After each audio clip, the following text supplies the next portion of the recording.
all settled down? Are they pretty much served? Good evening. Good evening. Our timing is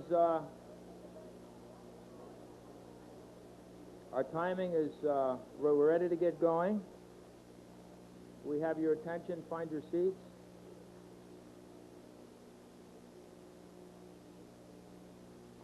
I would like to welcome you all to the first annual Father Tom Roast 25th ordination, 50th birthday celebration. And I say annual, since from the price of these tickets, I'm sure Father Tom will find a way of having one of these every year. Tom, I thought you took the vow of poverty. Where is he? Tom, raise your hand. All right, we got you. I hope you all enjoyed your dinner, and now we're going to have a very special dessert, roast Hartman. It's my pleasure to introduce the roasters. You may know our first roaster from her early days as a star of her father's television commercials. From there, she became a very successful businesswoman, mother, and has done extensive and valuable community service. Most recently, she has entered into government service by taking over the New York State Parks, which I understand how her Uncle Fidel got started. Please welcome Bernadette Castro.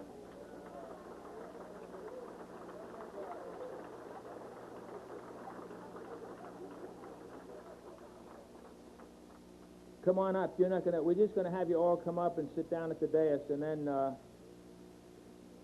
someone else will take over. Our next roaster has appeared on many national television shows, Nightline, Phil Donahue, ABC. He writes a syndicated column for the Catholic Press. He's a featured writer for the Long Island Catholic and has won the Best Regular Column category for 3 consecutive years. He's the author of several best-selling books. He is one of the church's forthright spokesman on behalf of the pro-life movement, and he may want to change his position after listening to all these characters tonight. Monsignor Jim Lisanti.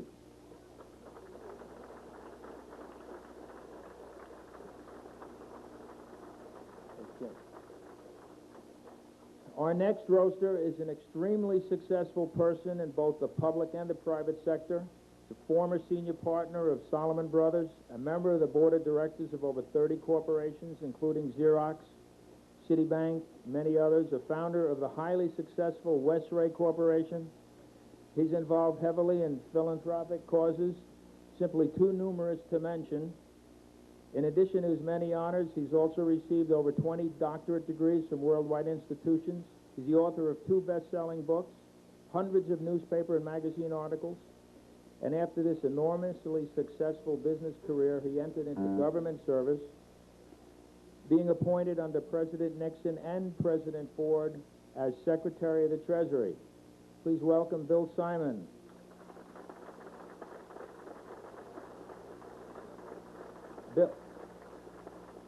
Bill, with that career and your background, I thought they would have started you higher than secretary, maybe vice president. Our next roaster is a professional soprano, has performed as a soloist with many orchestras. She has studied and taught extensively in her field.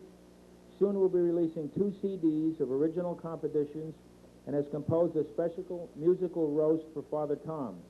Please welcome the beautiful and talented Vicki Murphy.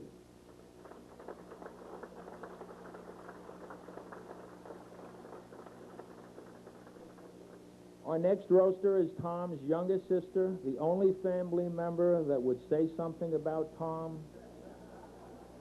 other than I need a donation on behalf of my brother. She's the 5th of 6 children of Herman and Sheila. And next to her dad, she's the funniest of the Hartmans. She's good-looking, quick-witted, has an upbeat personality. She makes you sunshine every day. She lives in California for 18 years with her husband and 2 children. She's a genuine California girl, Eileen Hartman-Drake.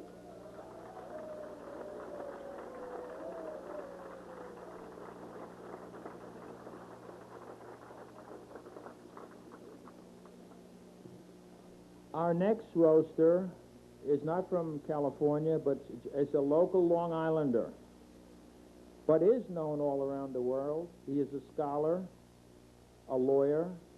He's fluent in 4 languages, and that does not include Japanese. He's also an author, an advisor to heads of states, to presidents. He's the godfather of millions, the national leader of the Republican Party, a man who will not take yes for an answer, the truly one-of-a-kind Senator Alphonse D'Amato.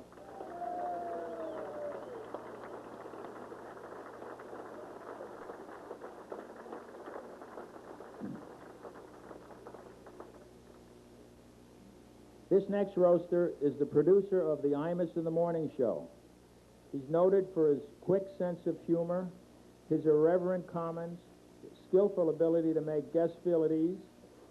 He is a natural comedian, and he is known for his deep affection for Cardinal O'Connor. After tonight, I'm sure he will become known for his deep affliction of Father Tom. Bernard McGurk.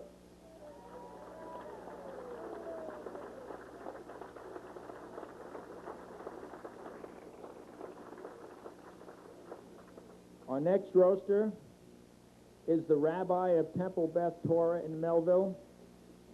He has an IQ close to his weight. He holds a doctorate in philosophy. He is well published with numerous articles in the field of Jewish ethics, theology, and orthodoxy. And he always eats 2 3-pound lobsters at our golf outing. He's a recipient of many rabbinical awards, leadership, community service. He serves on many boards. He's published several books, some with Father Tom. I don't know where they get these names. Does God have a big toe? Where does God live? How do you spell God? Nationally syndicated with Father Tom, the other half of the God Squad, Rabbi Mark Gelman.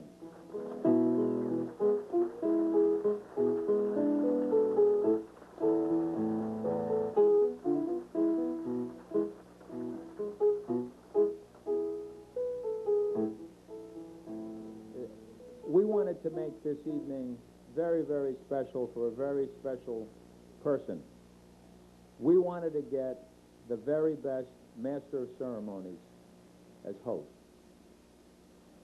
We immediately picked up the phone and we called Rush Limbaugh, and he was already booked. Howard Stern wanted $500,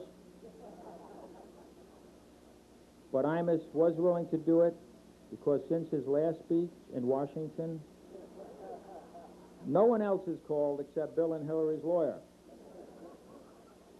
For those of you who don't know our special Master of Ceremonies, he hosts the leading nationally syndicated radio talk show in the United States with over 10 million daily listeners on 80 stations.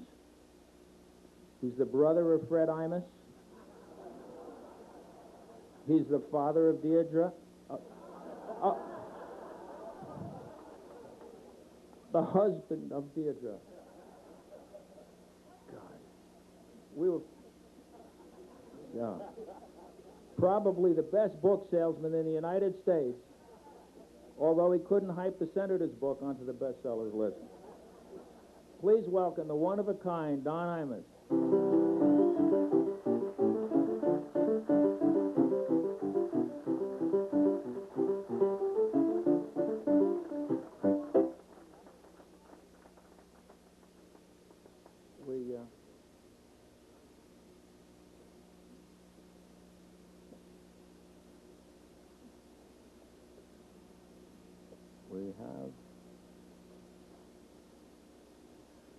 We have another roaster who went to Pius High School with Father Tom, who also planned to become a priest.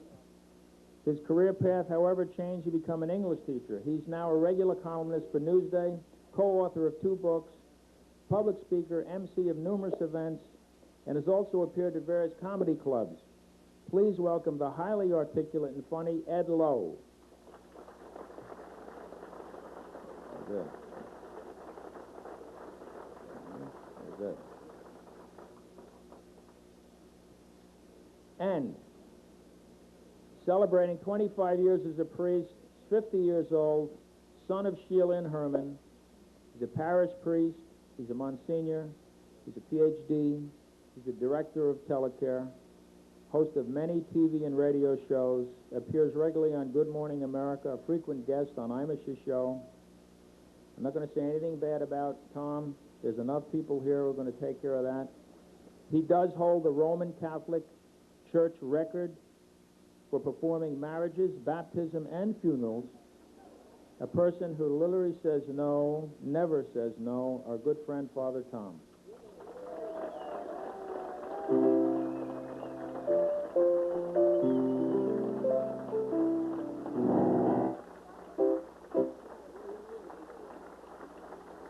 How would I know?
Good evening, Mr. President. No, wrong speech. So Rabbi Gelman told me that if I didn't behave myself this evening, he would circumcise me.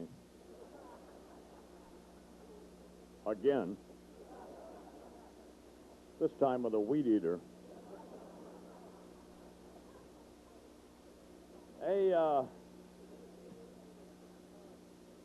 I was just saying to Senator D'Amato what a sweetheart Father Tom is, and a roast for Father Tom seems like an oxymoron, and so my remarks I guess I'll save until I introduce you. But they'll be, tasteful. But let's get started. Kathy Lee Gifford has nothing on our first guest this evening, Bernadette Castro. She paid people 31 cents an hour in this country.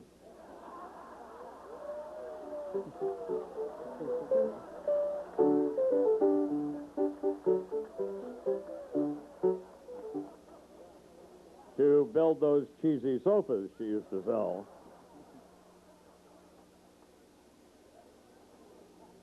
She's now the Parks Commissioner of New York, which makes about as much sense as Ivana Trump addressing a Mensa meeting, but here she is, Bernadette Castro.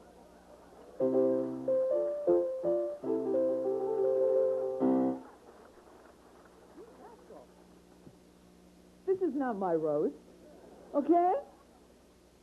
Monsignor. You're bad. Anyway. The God Squad. It's a funny, dynamic duo. Rabbi, you are very funny. You are. Monsignor, I love you. You're not funny. Okay? You're not that funny. This guy, Don Imus, though, is funny. You could single-handedly destroy 2 political careers tonight, okay? Be good. He's saying, wrap it up, let's go. My husband, his surgeon, is here tonight, and he did take your advice. He did put a lock on his medicine cabinet, which you told him to do. I really am not here to roast Father Tom, because Don's right. It's so difficult to do that. What I am here to do, and I appreciate the opportunity, is to carry a message from my boss, the governor of this great state. George Pataki, I think there are citations and there are proclamations, but this citation was personalized by the governor for you, Monsignor, and it will only take me about literally a minute to read it, and I would like to share it. If you save the best to last, does that mean the worst is first? Yes, I thought that. I thought that's what he wanted to say. Here we go. When love and skill work together, expect a masterpiece. These wise words of 150 years ago may be fittingly applied in many circumstances, but nowhere more aptly than to the extraordinary work and mission of Monsignor Thomas Hartman. This stellar citizen and devoted man of God has served with skill and love the family of the Roman Catholic Church on Long Island since his ordination in 1971, and for the past 17 years has served as director of radio and TV telecare for the diocese. In this capacity, he has written or co-authored 4 popular books, become a lecturer much in demand on campuses and elsewhere, and has become nationally known for his successful God Squad with Rabbi Mark Gelman. The love of his fellow men and women and the skill in communicating this love and the concern for spiritual values have indeed produced a masterpiece of service to God and man.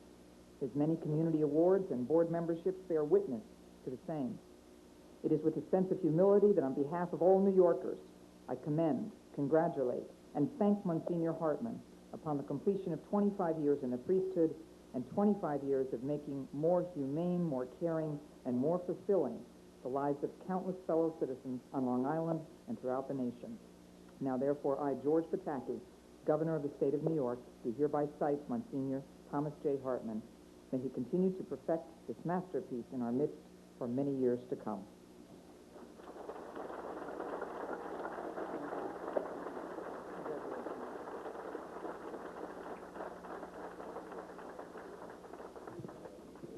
Very nice, Mrs. Castor. Did she fall over?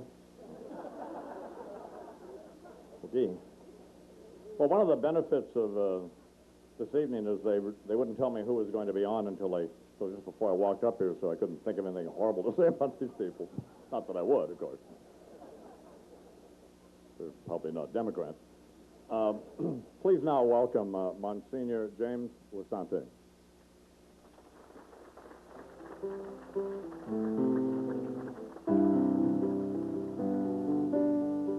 Sometimes the best thing you can say is that Don Imus doesn't know you.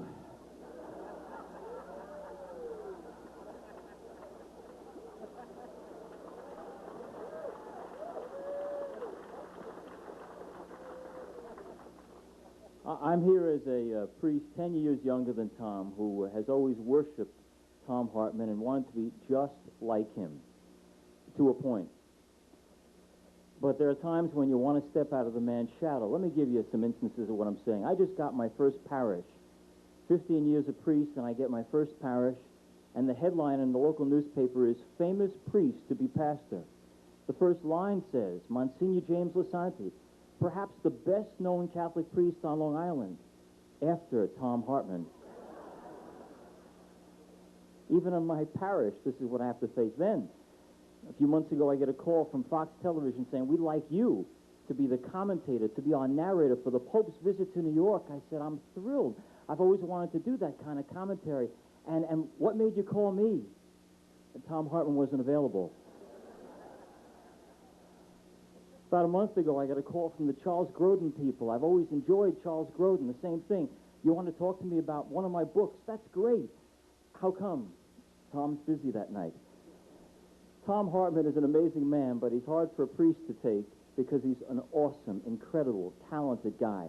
What's most amazing about him, and I know this is not a roast so much as praise, but is that he's so normal, and he hasn't forgotten where he comes from, and he doesn't get too filled with this stuff. This is very impressive, but he stays normal. Let me give you a sense of why he stays normal. I think he stays normal, and this story will, I think, tie together a lot of who Tom is, because he stays in touch with regular folks all the time. I think there must be twins or triplets of Tom, because he does so much for so many people. But I'll tell you one story. When Tom began his priesthood, it was at St. James in Hicksville, Seaford, whatever you want to call it.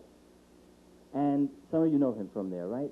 Anyway, Tommy was beloved by the people there, still is, and he would, every morning, say the 7 o'clock Mass. Well, there was one guy who used to sit in the front row, who was the holiest looking man in the whole world.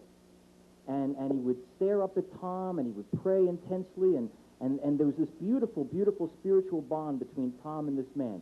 Keep that in mind. Keep in mind, too, that Tom is late for everything. Tommy, sometime after saying the Mass that day, was heading down Hicksville Road, which only allows people who drive slowly on it. Tom never drives slowly, and he got stuck behind a slow driver. Tom had no time on this single-lane highway to be driving slow, so he decided to go around the slow driver. As he did that, a truck came from the other lane of traffic. Tom quickly had to cut back into his lane of traffic. In doing that, he cut off the slow driver. The slow driver went right off the road. Tom felt terrible, but what could he do? He was late. Tom continued on Hicksville Road. This formerly slow driver suddenly found the gas pedal. The slow driver ran up right behind Tom's car, honking on the horn, flashing the bright light. As if that wasn't enough, the slow driver got into the oncoming lane of traffic to drive up right next to Tom, turned to Tom, and gave him the finger. At which point their eyes met. It was the guy from church.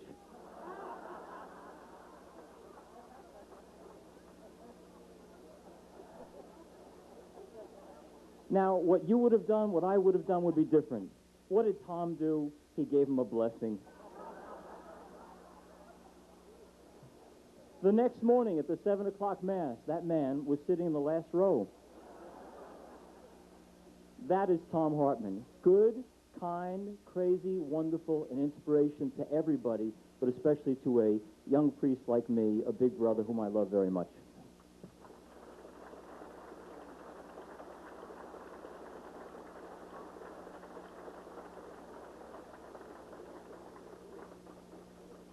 Every time I see a really handsome priest like, I'm sure many of you women are thinking the same thing.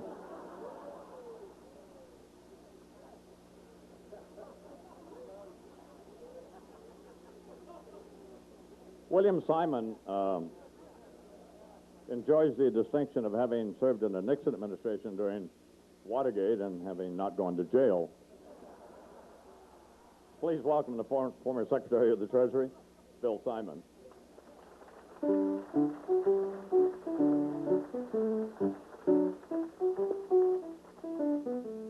I almost escaped, Monsignor, but not quite. But before I get to our honored guest, let me just say that I'm an Imus fan. I'm up early in the morning, and that's the first thing I turn on. I'm only sorry you didn't come on at 5 o'clock in the morning. And it's a pleasure to share this platform with Don Imus tonight, the man most recently voted least likely to be named the White House Director of Protocol. Now, we all kind of remember they had this little flap down there a few weeks ago, and it seems that there was a controversy about some remarks about the President and the First Lady at a dinner down in Washington, and frankly, having been down there for a while myself, I don't know why everybody got so excited about him. I've heard Don Imus say a lot of things worse than that. But he seemed to rattle the president something terribly, which was really interesting to me. He really, as a matter of fact, Mr. Clinton got so discombobulated that he accidentally took the same position on the same issue 2 days in a row. And,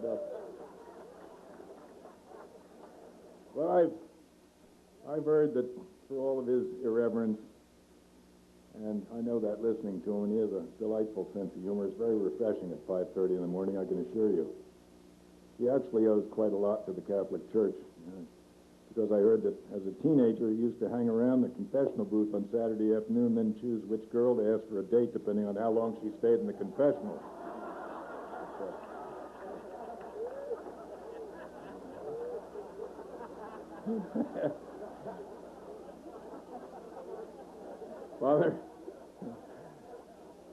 Father Tom hoped that by coming a regular on the Imus in the Morning show, he'd have an influence on Don. And he sure did. Don now has a phony handicap, golf, just like he does. Speaking of which, I ought to mention that Father Tom and Rabbi Mark are really great and avid golfers. And while they may be called God Squad on the golf course, they're more like Butch Cassidy and the Sundance Kid. See, they've got a deal.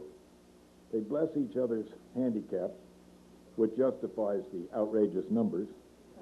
And so they not only win all the money in the match, but they get a plenary indulgence as well.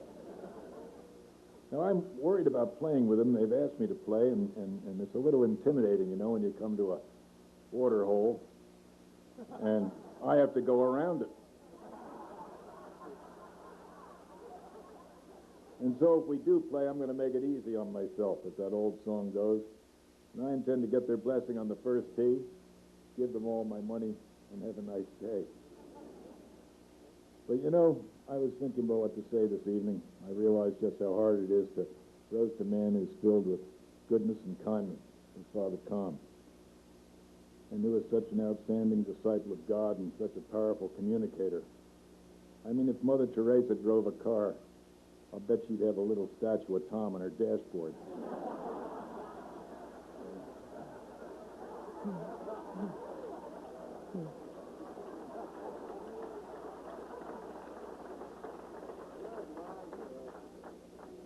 Father Tom is so obviously a man of honesty and great integrity, charm, talent, and of course modesty, that yet he succeeded in broadcasting despite all those handicaps.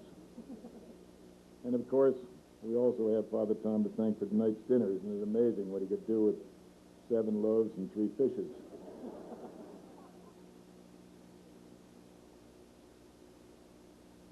Of the 2 men, I'd have to say that Rabbi Mark is obviously the better actor.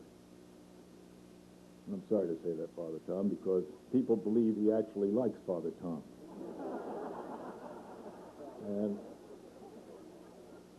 But enough of all that. I'm really honored to be here this evening to honor you, Father Tom. This room could have been filled 10 times by the number of people who really wish to come out of their respect and indeed their love for you. You truly mean so much to so many people. Speaking for myself, God certainly blessed me the day that our paths first crossed. And what I've learned from listening to you and from watching you, you've touched so many lives, showing so much good and so much joy. You're truly an inspiration. Father Tom, you're one of God's noblemen, and I'm so proud to call you my friend. God bless you on this, your 50th birthday, but more importantly, the 25th anniversary of your ordination.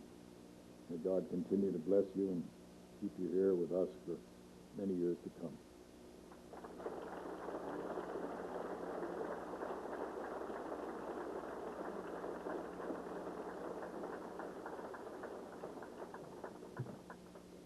So you're 50?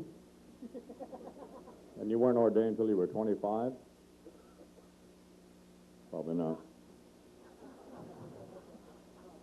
Anything happened in that first 25 years we should know about, or I guess not? All right, please welcome, ladies and gentlemen, Vicki Murphy.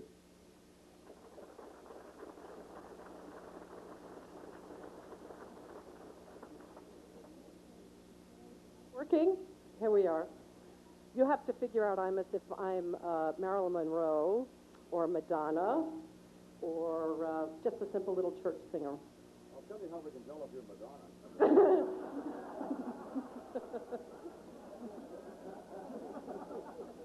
Good luck. I think you just found out a secret.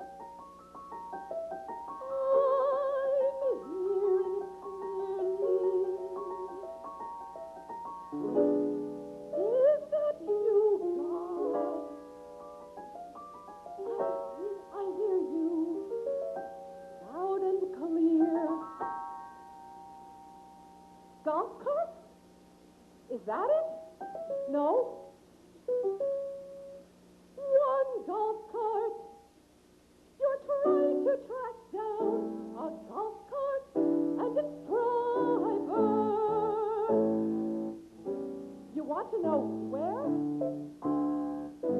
Say that again, please. Where, oh, where is Father Tom?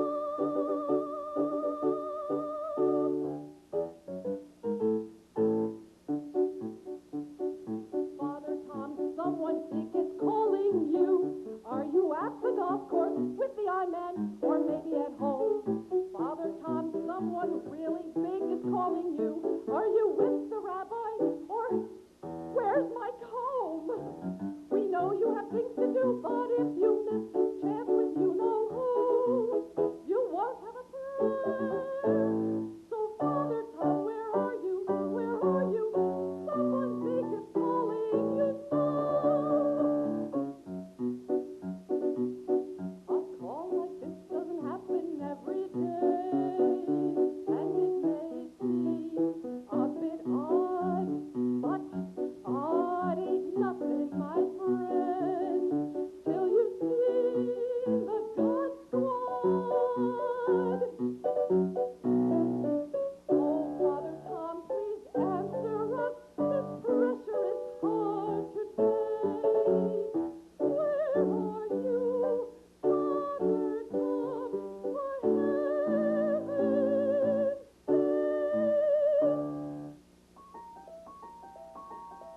Sorry, big guy, we can't seem to find Father Tom. Yes, we know he's not perfect. He tells us all the time. Yes, we know he'll be resurrected, and oh, Jesus, he's trying to figure that one out. We know he has the credentials. Yeah, yeah, yeah, hallelujah.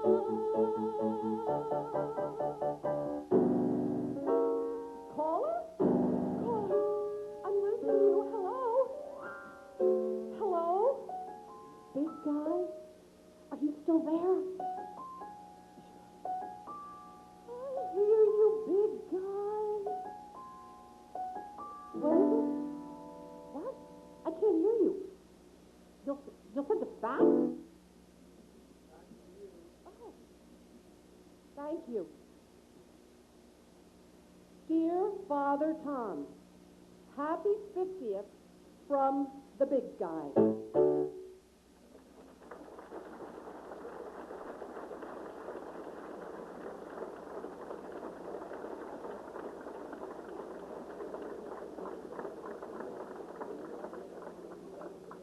That's very nice, Vicky.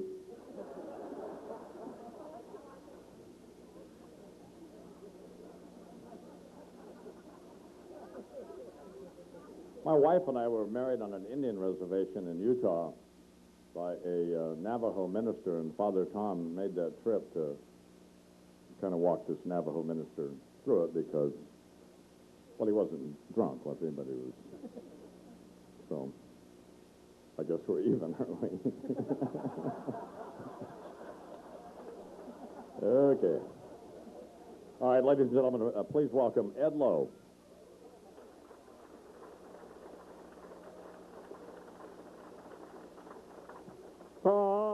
Excuse me. I have in common with Tom Hartman that we started off, both of us, as Irish Catholics. I've been in recovery for some time. And we reached a stage in our lives, I'm not sure what his reasons were, but mine were, I was a year younger, and he was too, but he was taller. I was a year younger than my class, so I just turned 50 a month ago.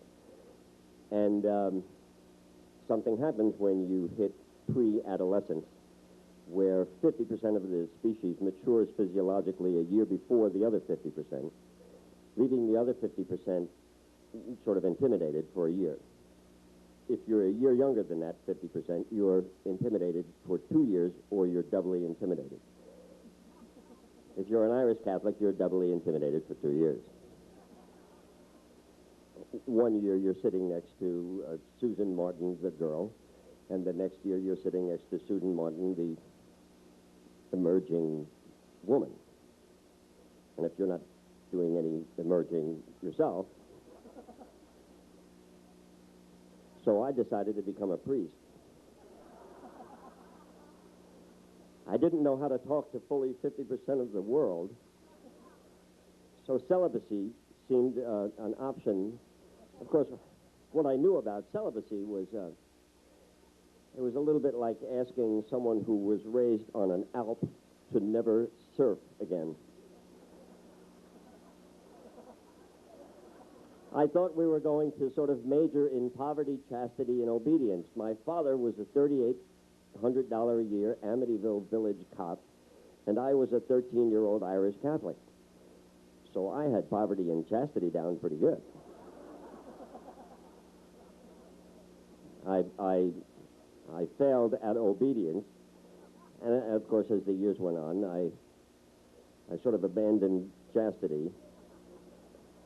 Well, I've worked in newspapers for 27 years, and I'm beginning to weary of poverty as well. Tom was good. I mean, he was infuriatingly, teeth-clenchingly, nails against the chalkboard good. And I could not abide that. I couldn't understand it. I didn't know why anybody would be 13 or 14 years old and so good. It drove me crazy. I was, and maybe it's because I had a family history of sarcasm, that I had a problem with being good, and I did awful things.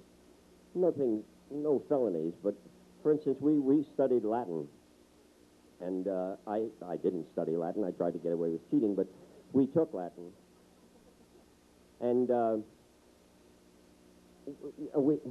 I once was asked to make up a sentence in Latin as the opening gambit of our second year in school. And I had found a Latin word, scio, scio, the verb to know. And when you conjugated it, which was another word that sort of made me giggle a little bit, it came out scio, I know, shis, you know, shit, he knows. Then I found an adverb, clam, C-L-A-M, which meant secretly. So I conjured a sentence, Caesar servum clam shit. Caesar secretly knows the slave. I was remanded to the prefect of discipline's office. And I thought that was wonderful, and that was the kind of thing that Tom never would do.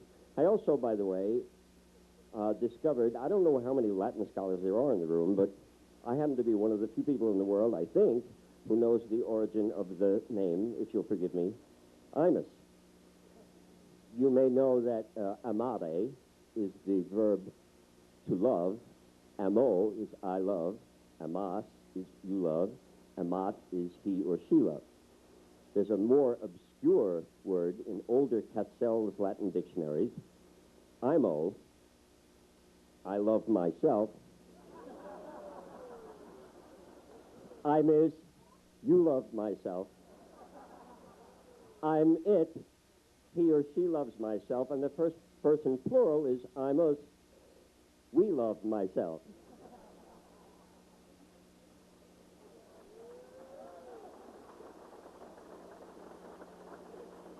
Thank you. Tom continued to be infuriatingly good and went on and won the coveted collar, while I went in the other direction and went straight to Newsday. And our paths crossed when he needed a true devil's advocate for the show Father Tom and Friends. And even there, and I still was skeptical about the man. I always thought that he was attractive. I always thought that he was nice. I always thought, but I couldn't stand him because he was so good. And it was not something that I aspired to or ever thought I would even think of. But we're on the TV show, and his goodness is bullheaded. He doesn't care. I've heard him kill the Imus show I don't know how many times with spirituality, generosity, honesty, justice. The show goes right into the tank.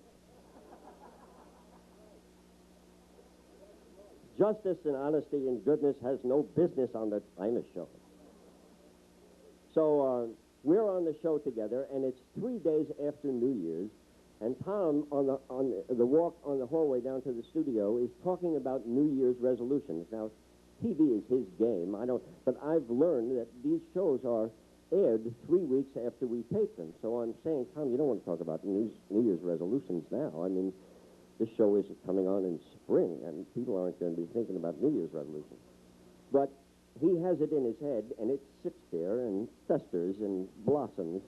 And during the course of the show, he changes the subject the way Bob Newhart did. Just speaking of airplanes, he just throws out, I don't know what we were talking about, but he just said, speaking of resolutions, and launched into this thing about how he always was late for everything. And that even as a kid, when we were playing basketball, he said, if the guys were going to meet at the basketball court at 2 o'clock, I wouldn't even leave the house until 2 o'clock. I'm thinking, Tom, you're saying this on the air? I mean, those guys are liable to see it. I mean, we have an audience of 10 or 12 people here who are going to... Somebody's going to tell somebody that you didn't leave the house until 2 o'clock. And he goes on talking about being late and how at some point in his life, after he nearly killed people on the highway, hurrying because he was late, a priest friend of his told him that what he ought to do, and gave him a crucifix, and told him that what he ought to do is, when he was late, was hold on to this crucifix and think of Christ. Now, I want to run from this. I don't know where he's going, but I know the show is going out the window. And he says, you know, I did that, and every time I was late, I held this crucifix and I thought of Jesus, and after a while, I began to not be so late. I calmed down, and I started making things on time. And I couldn't stand it anymore, and my adolescence came out, and I said, Tom, I think the guy should have given you a watch. Or at least a digital crucifix, something that you could use. The bottom line is, I've done 4 years of shows with him now, and the most infuriating thing is that I'm dead wrong. The guy is everything he appears to be. Does he appear to be kind? He's kind. Does he appear to be generous, serene? He's generous and serene. Does he appear to be forgiving? Yes. Is he bullheaded good? Yes. There's no getting around it. This is a real good guy, and happy birthday.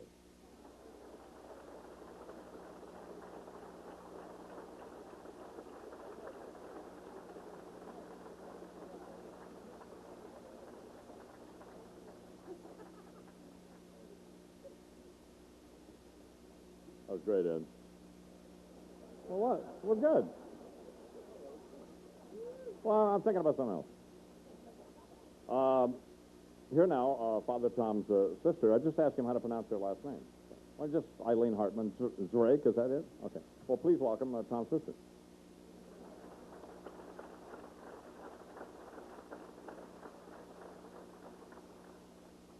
I don't know what everybody's talking about, how great he is. I've lived with him for many, many years, and I have a lot of things to say to roast him. The only problem is my mother won't let me. And I want to stay in the will, so we're going to calm it down a little bit. But the other thing is my sisters and I wanted to let you know that he's 50, but we are a lot younger. And my mother said the same thing. She's a lot younger, too, so the women are younger. But I wanted to talk about 4 different aspects of Tommy's life. Tommy as a priest, Tommy as a family member, Tommy as a friend, and Tommy's love life. So, if anybody has to go to the John or Jane, this is the time to go because you don't want to miss the last part. It's gonna be good.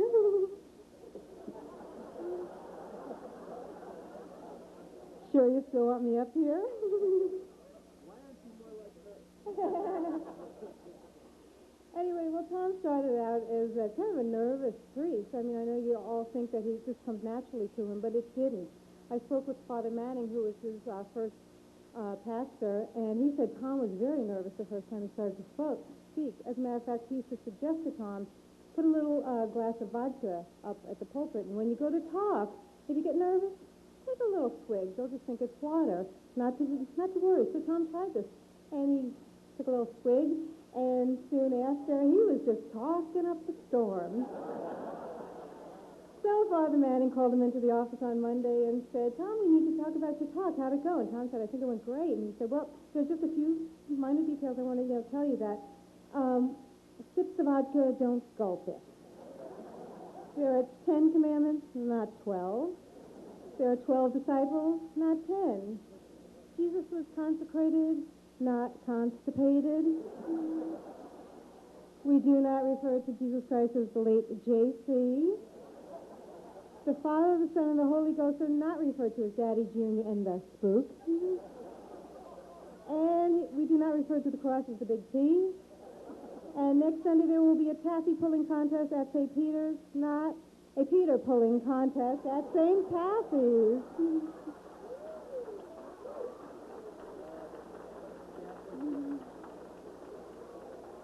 He's gotten a little better at speaking, and he's always been a great family member.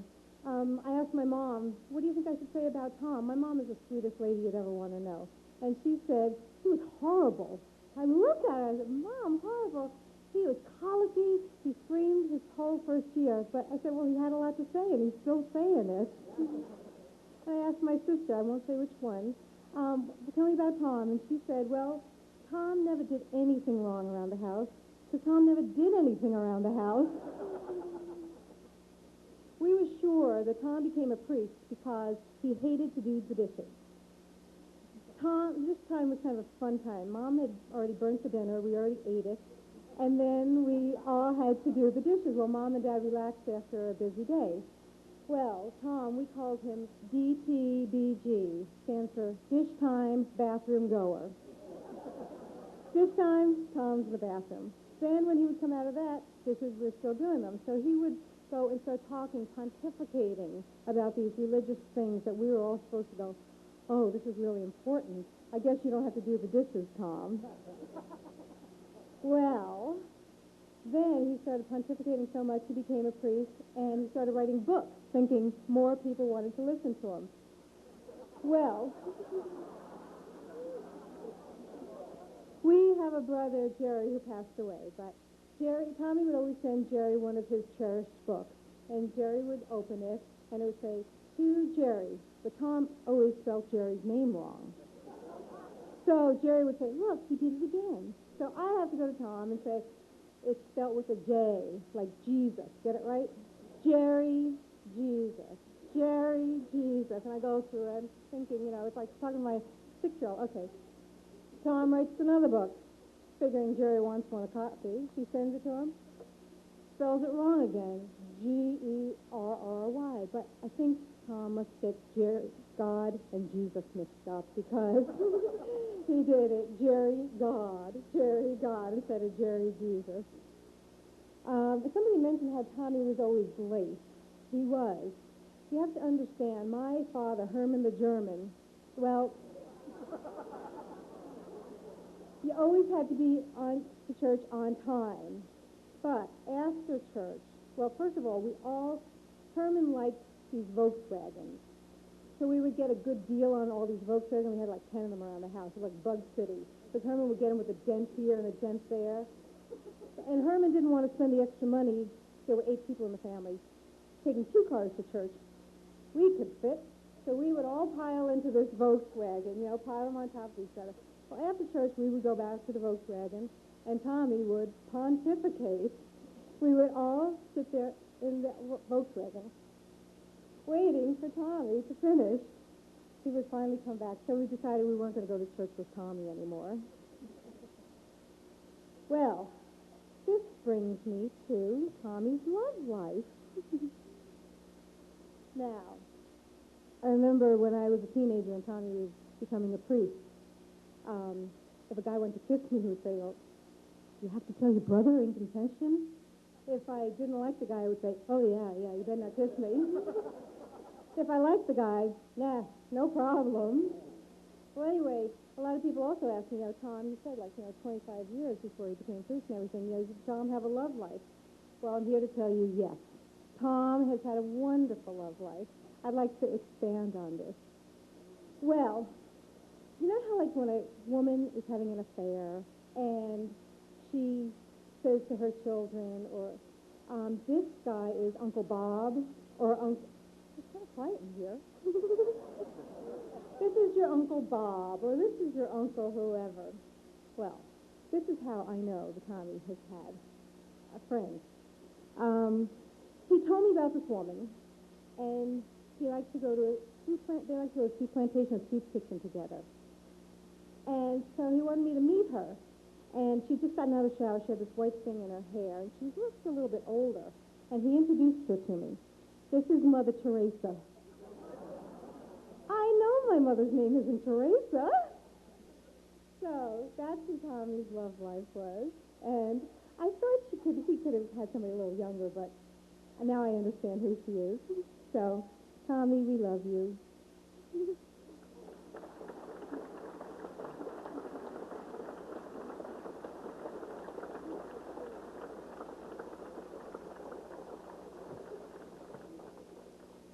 Taking that communion wine home, huh?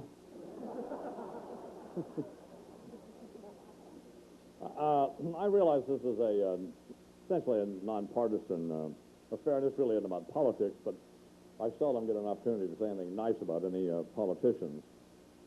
But there is no more of a stand-up guy of all of the people we know in Washington than Senator Alphonse D'Amato, and I'll tell you why. Some of you may remember the Judge Ito incident. Now, most weasels in Washington would have never appeared on my program again. But Senator D'Amato has been on several times since then. And oftentimes, when people call our office and they ask us if they have a problem with the VA, or we would have them call various people's offices, and we've discovered that the only office who would actually respond to any of their calls, whether they were big contributors or not, and I suspect most of them hadn't contributed anything, was Senator D'Amato. He, regardless of your political affiliation, and there are a number of issues I suppose we all don't agree with him on, but he is one of the better people on the planet. Please welcome Alphonse D'Amato.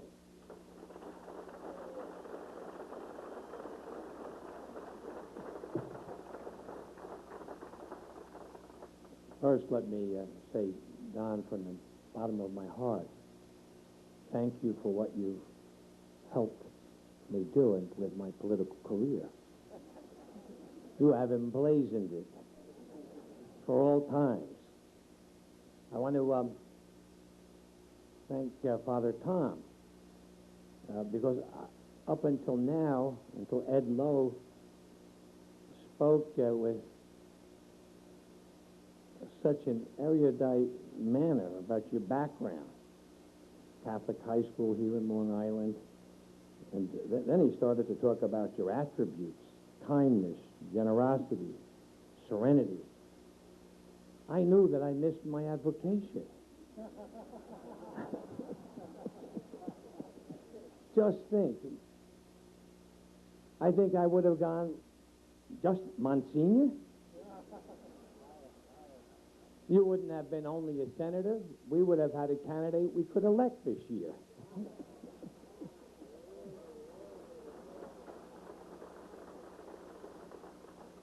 I want you all to know that it's only Monsignor Hartman who could have gotten Don Imus to come out tonight with his lovely wife, Deidre. And, of course, you know that he is Don Imus's fashion coordinator. He also, from time to time, helps him prepare his remarks. And he did quite a wonderful job when Don gave his never-to-be-forgotten national broadcaster's speech. And I want to say that between Father Tom and some of the insights I gave to Imus, he did a heck of a job.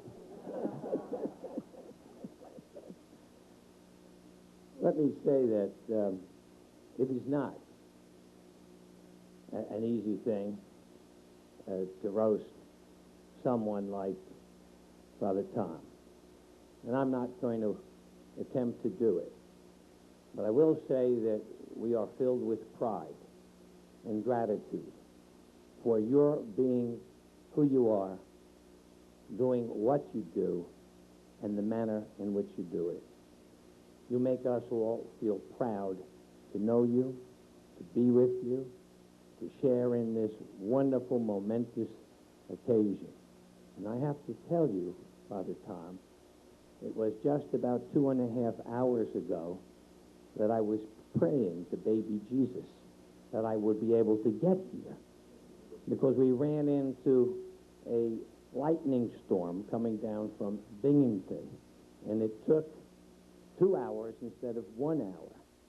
I absolutely remembered all my prayers, Ed Lowe, even in Latin. And I said, "Dear God, forgive me. I will never, never go on the Imus show and do an imitation again."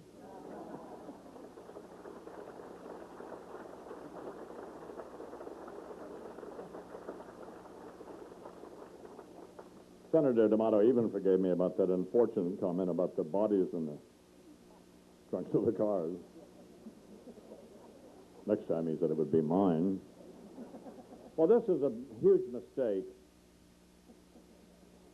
Bernard McGurk is the producer of the Imus in the Morning program, and he'll certainly say something this evening that will force me to fire him, but in the meantime, please welcome Bernard McGurk.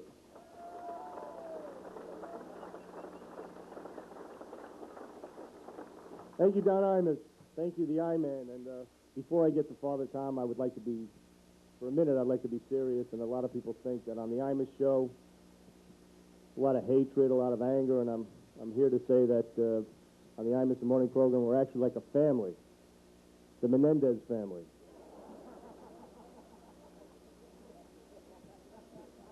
You know, Imus, we're all pretty bummed out at the table that you couldn't sit with the staff.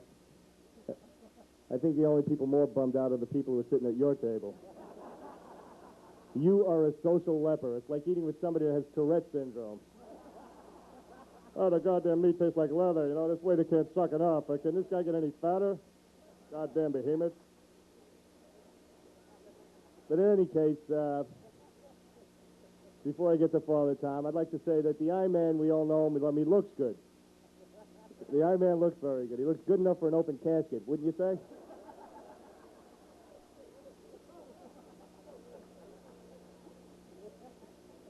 And looking at the I-Man, I'm reminded of the time when he was hospitalized for a series of lung collapses.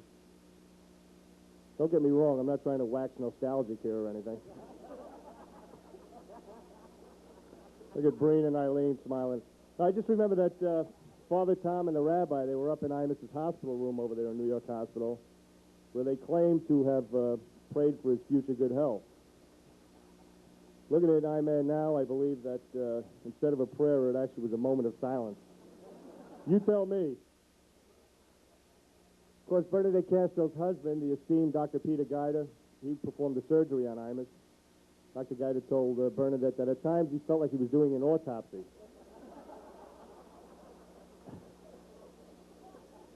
Of course, Imus woke up pissed off to find he was wearing a toe tag, you know.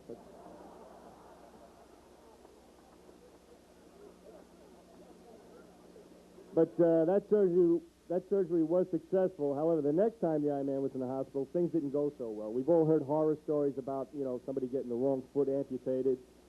The poor lady at the Sloan Kettering Hospital, she had the brain surgeon operate on the wrong side of her brain. Well, Imus went in for some minor surgery, and when he woke up, he found out that his proctologist had mistakenly operated on his face.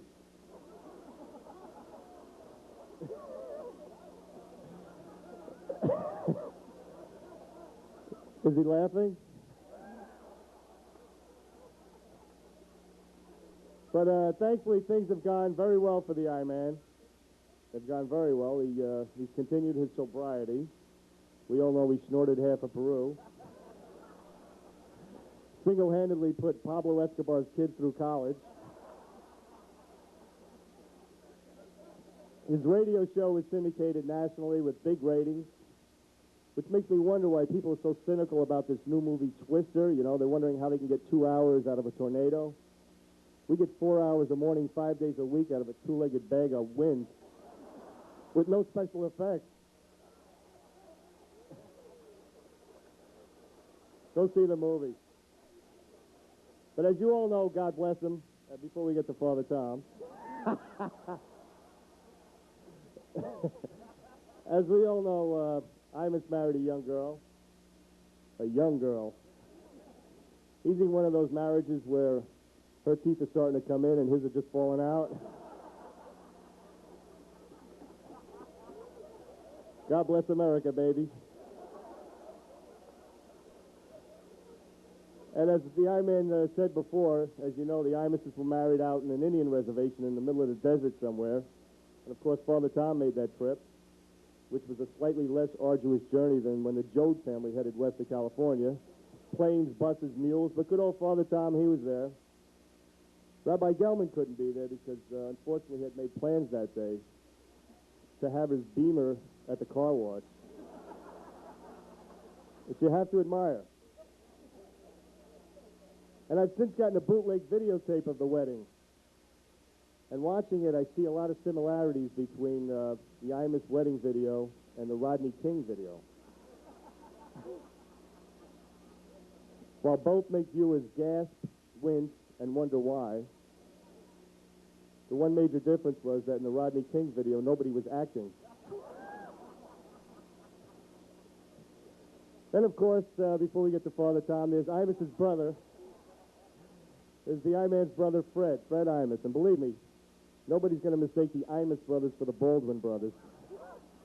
It's a couple of fugly dudes. You know what I'm saying?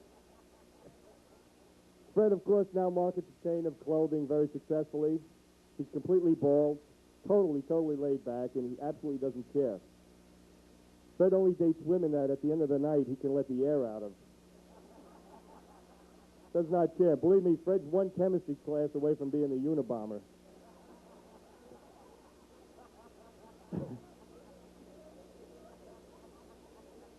But when I think of Fred and think of my boss, Mr. Imus, it makes me think how fascinating it is to see how God gives life to a pair of brothers, in this case the Imus brothers, and then he sets them down two very divergent, different paths. One gets the interesting career, the incisive wit, and the ability to make people laugh. The other one gets the full head of hair.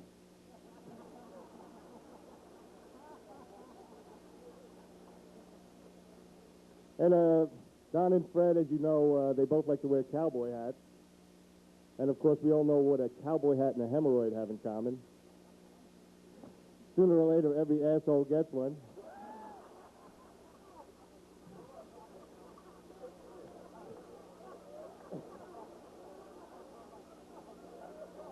Tell me he's laughing. And of course, you got me. You got really the scum of the earth, bottom of the barrel here, because I'm Mr. Sidekick and covert militiaman. Charles McCord couldn't be here tonight.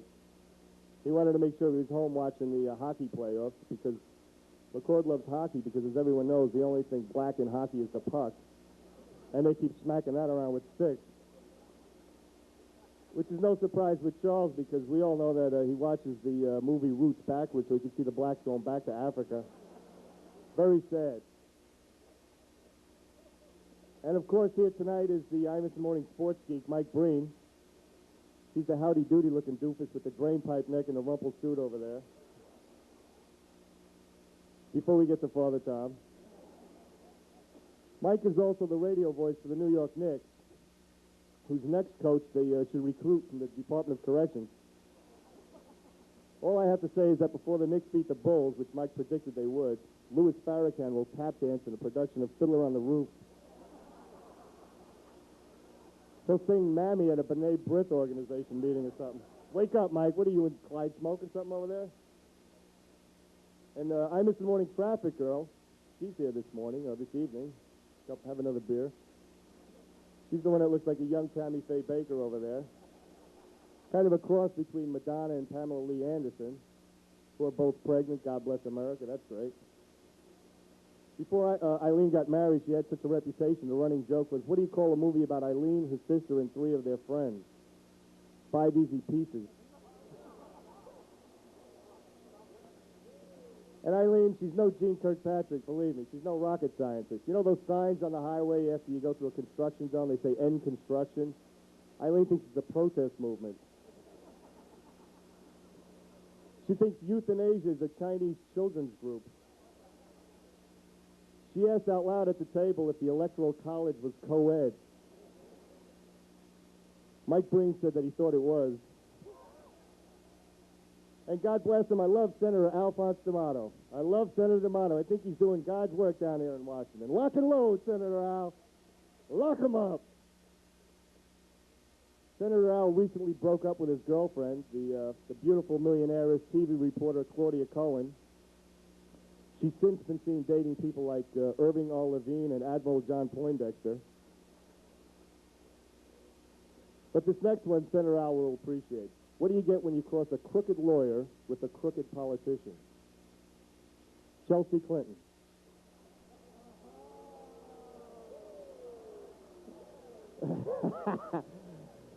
Please stop. Very nice. On the other hand, we have Ed Lowe, a columnist for Newsday. Newsday, a paper so liberal it makes the Village Voice seem like Nazi propaganda, for crying out loud. It's like a Bill Clinton newsletter with coupons, you know. The usual photo of Clinton on the front page with a flag behind him saying, "I will save the children, I will save the children." Meanwhile, 5 people slaughtered in Roosevelt, Long Island, and Newsday doesn't care. Remember the incident this week at the racetrack with the guy and the horse? Newsday's mentality is the guy never would have raped a horse if only as a child he'd had midnight basketball. Or maybe a free lunch program. And you and Mike Breen are smoking the same stuff. Wake up. And then Bernadette Castro sitting down there. She was funny tonight. Making fun of Father Tom. Bernadette's so thin she makes Kate Moss look like Butterbean. What do you call Bernadette Castro with a sesame seed and a squirt of Velveeta on her head? A quarter pounder with cheese. And boy, does she ever drive Dr. Guida nuts, boy. That man isn't a nutcase, I don't know who is. Recently, Dr. Guida was driving their Mercedes down the interstate. Bernadette was sitting in the back seat, you know, chilling out. And all of a sudden, she fell out of the car. Dr. Guida didn't realize it until 50 miles up the road, a state trooper pulled him over. And he told him, "Sir, your wife fell out of the car about 50 miles back." Dr. Guida said, "Thank God. For a moment there, I thought I'd gone deaf."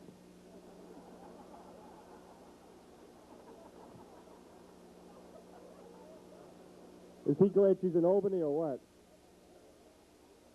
And of course, Rabbi, before I get to Father Tom, Rabbi Mark Gelman, a man I admire greatly, a man who, if not for his great face and Father Tom, would probably be selling diamonds on 47th Street. Or getting coffee from Mo Ginsberg, I don't know. Mark's greatest ambition in life was to be a moil, you know, a circumciser. However, that ambition was cut off when, all right, let me rephrase. That ambition ceased when he showed up at moil school with a chainsaw. By the way, the Iron Man looks like he needs to be circumcised from the neck up. Anyway, is he laughing? All right, I'm fine. The rabbi settled for being a regular rabbi. He always yearned to be in the limelight, a Jackie Mason wannabe. He decided his humor would be noticed and highlighted best if he teamed up with Father Tom, a man about as funny as a fart in church. Now a noted author and a media personality, Rabbi Gelman is no longer known just as some frivolous yucklebuck with a beanie on his head.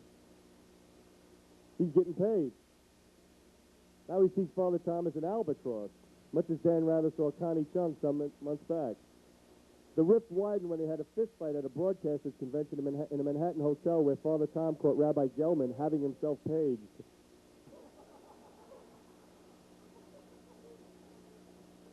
After the brawl, the rabbi discovered 2 teeth were missing. Father Tom discovered his wallet was missing. Which now brings me to Father Tom.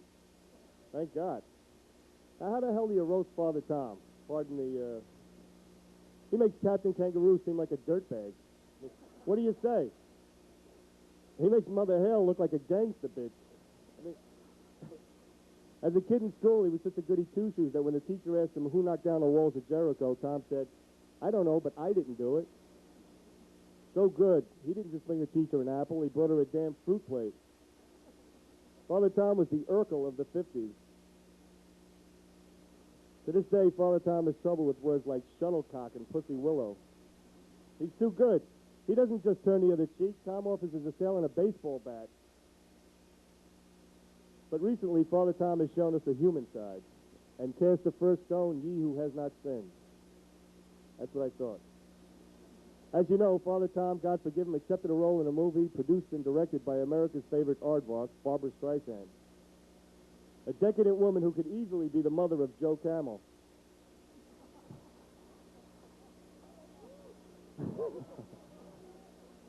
Father Tom, as we know, has beefcake good looks. I could see him replacing Tom Selleck on a TV show Friends and swap and spit with Courtney Cox.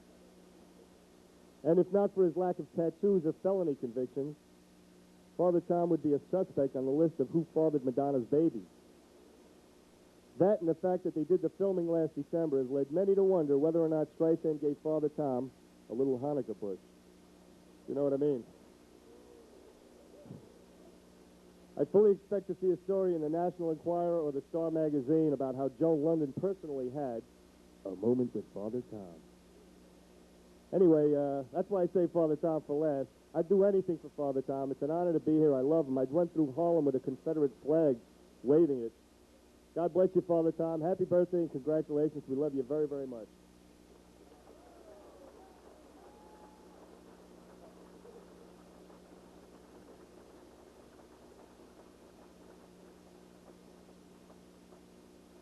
Bernard from the school that as long as you've written the material, do it all.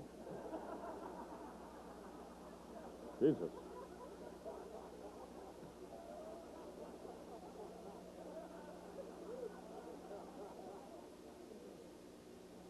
My wife finished high school while you were up here.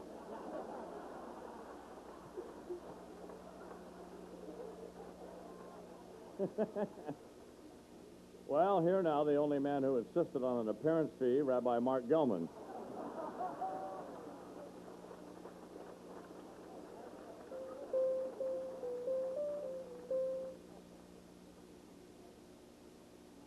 Oh, there's a special guest, I've been informed, right?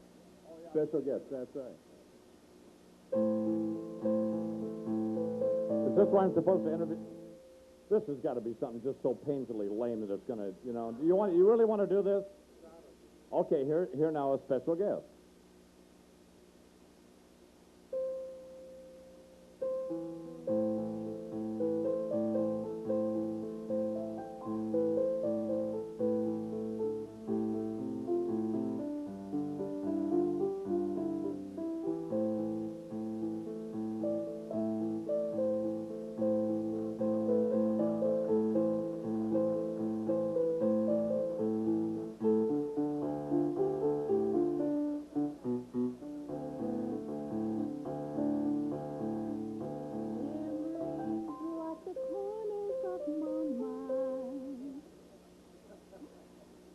I'm so delighted to be here this evening, to be here with my friend, associate, Father Tom. Yes, he's my associate. He will be appearing in my soon-to-be-released movie, The Mirror Has Two Faces, in which he performs the ceremony, the wedding of a Jew and a Christian. The rabbi refused to because the money wasn't enough.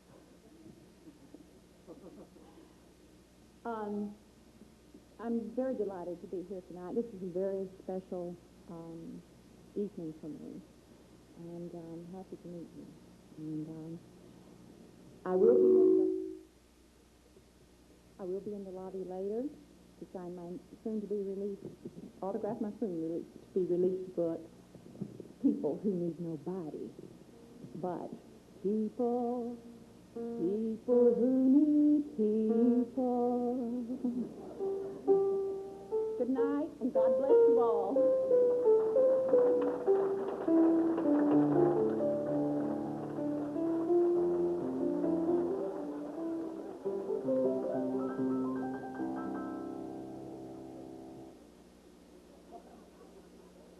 Put on a little weight, haven't you, Babs? If that's Barbara Streisand, I'm Carney Wilson. All right, here now, Rabbi Mark Gelman.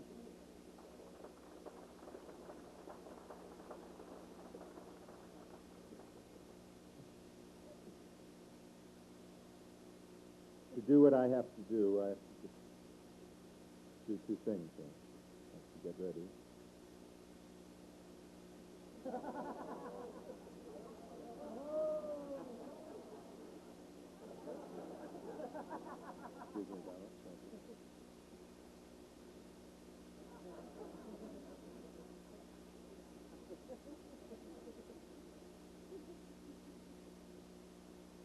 right, so mine is bigger than yours. All right. I couldn't do that with my yarmulke on. Look.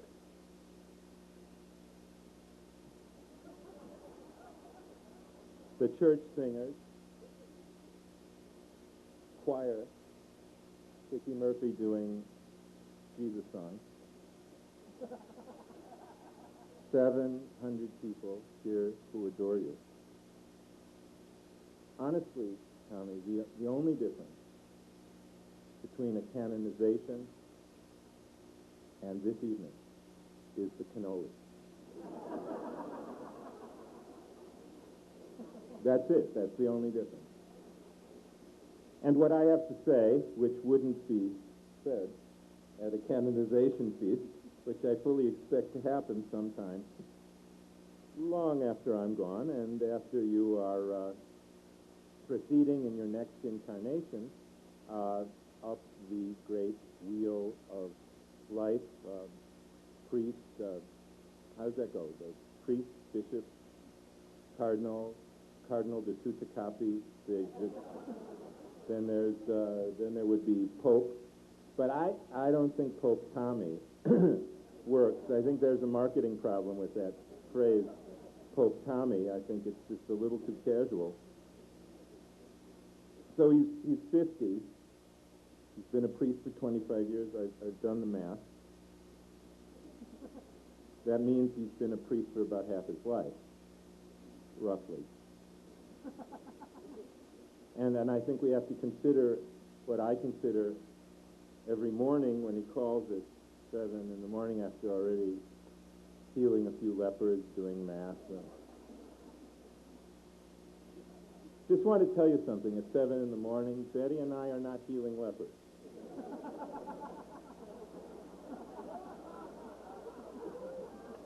And I'd appreciate it if you'd call, when she's at work. That would be a good...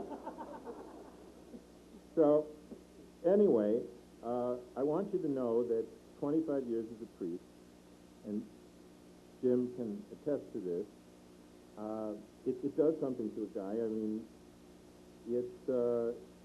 Tommy has had one shirt and one collar and one jacket and one pair of pants for 25 years. And I actually went with him one day. This is the kind of stuff we do for fun. We went to Callahan's priest shop. He said, I'm feeling wild today. It's springtime. Give me the short-sleeved black shirt. That was really wild, and that's the kind of thing he does.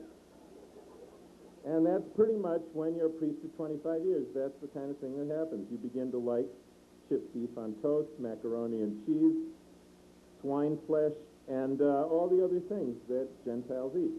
And to cope with the priest's food problem, however, Tommy has discovered an interesting way around the priest's food problem. He never eats in the rectory or sacristy or vestibule or transept, or whatever the hell you call it. He never eats in the priest's house. And our food bill at our house is a testimony of that. One day, he was finishing the third steak in our house, and he was saying, this is a lot better than priest food. And I said, I know. If it weren't for the celibacy, I was thinking of changing, but, because I drive a Honda, and Tommy has driven Beamers and Acura Legends, and so it's just the celibacy. I want that. Other than that, this poverty thing is working out really great for Tommy. And I'm trying to just figure out a way to handle that poverty thing. Tommy, of course, as you all know, we're best friends, but that's ending. It's ending because honestly, I can't handle it. I just can't handle being his best friend.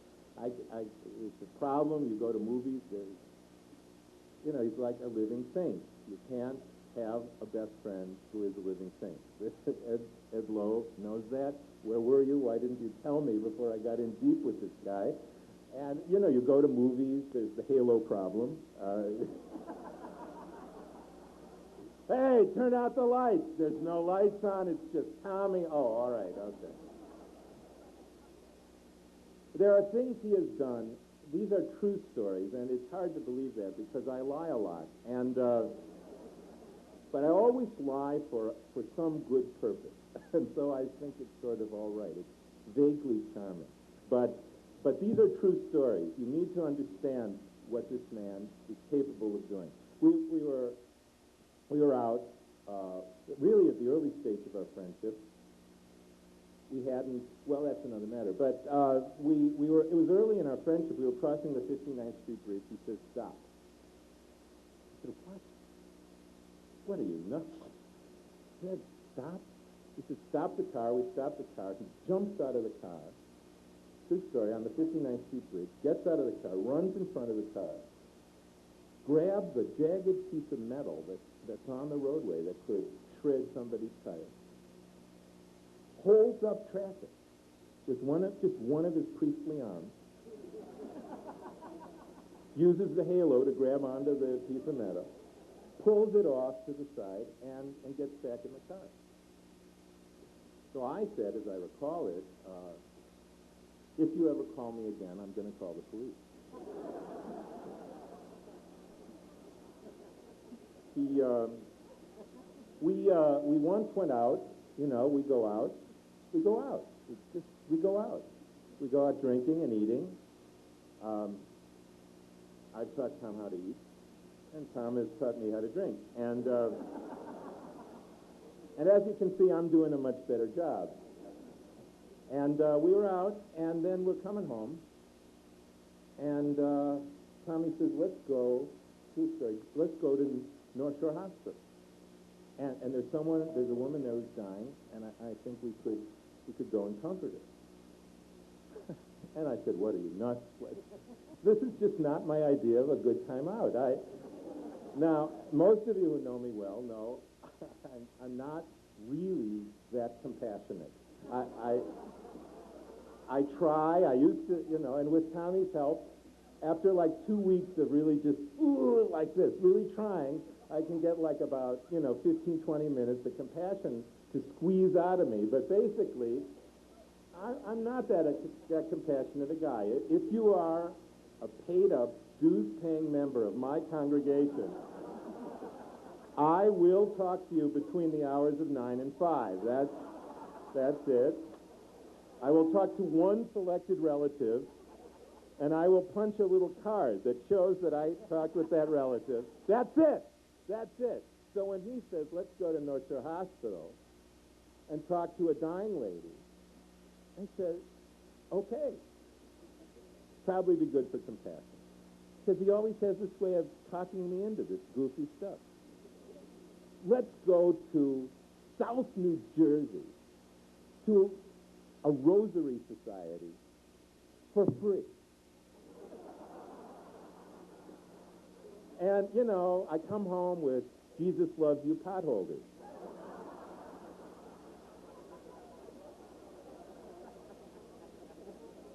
Now, let me just say that the need that most rabbis have for Jesus Loves You potholders is extremely minimal, extremely minimal. I bake challah. I was on Jeff Smith's show, The Frugal Gourmet. We were baking challah, trying to teach him how to say ch, and Jeff's a Methodist minister, so that didn't work. But I baked challah, and I was baking challah once for the president of the congregation. It was burning. I reached for some potholders to pull it out of the oven.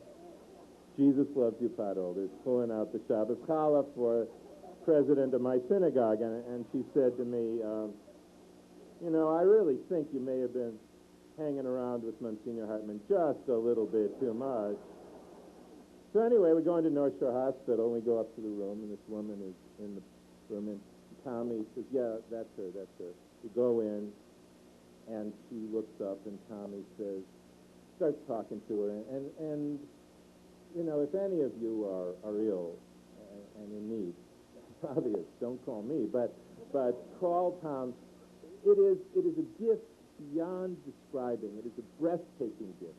It isn't enough to say he's good. He's not good is like, it is too thin. It isn't rich enough. It isn't thick enough. It isn't textured enough. To see Tom counseling someone in pain is absolutely transforming.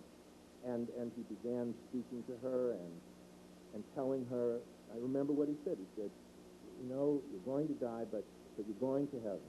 You're going to heaven, and God will protect you, and God will take your soul, and God will shelter your soul the way you held your baby.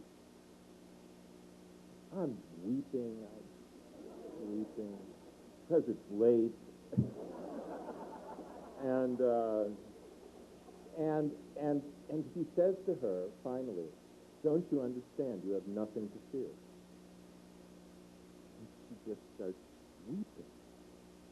And he says, "No, you have nothing to fear." He says, "No, I have something to fear." "What is it?" "No, I just explained it to you. You have nothing to fear." He says, "Yes, I just came in here for a hernia operation." So we left right away. Tommy said, "You know, I think we were on the wrong floor." So the next day I was at the hospital because one of my dues-paying congregants was ill.